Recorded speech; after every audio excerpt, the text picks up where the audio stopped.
believe that?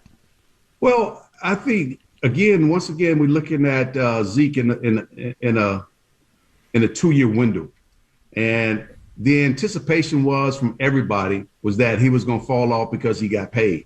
I don't think Zeke is a player that's playing for money. I think Zeke is a player that's playing to not only be the very best at that position at the running back position, but also he wants to make sure that his team is in a position to be successful.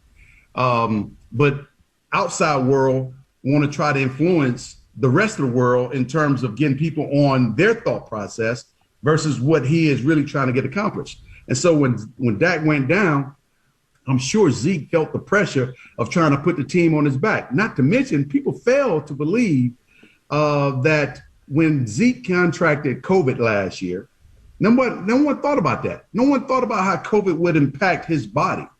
And if you look at early on in the first half of the season, look at his body structure in his uniform, he looked a little bit thicker.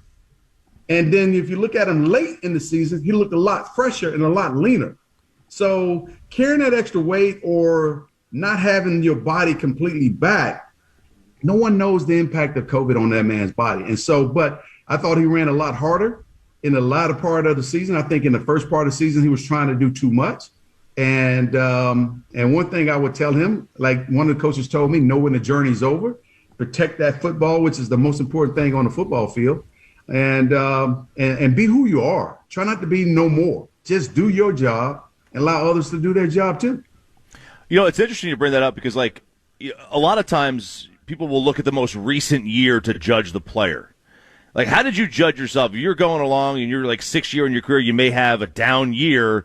Do you judge yourself off the down year? Like that's what you are, or do you look at the whole body?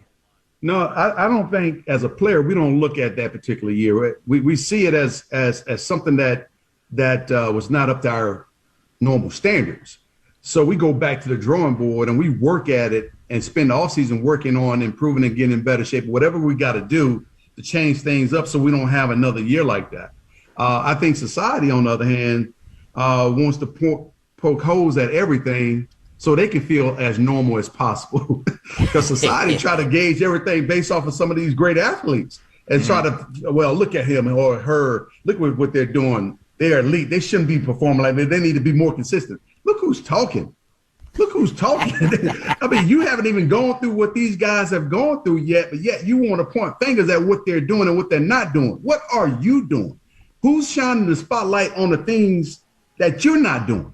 No one, because you get to do them in secret.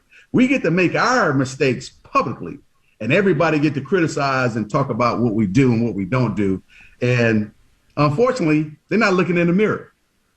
You know, you mentioned if they did, society would be a lot better than where we are today.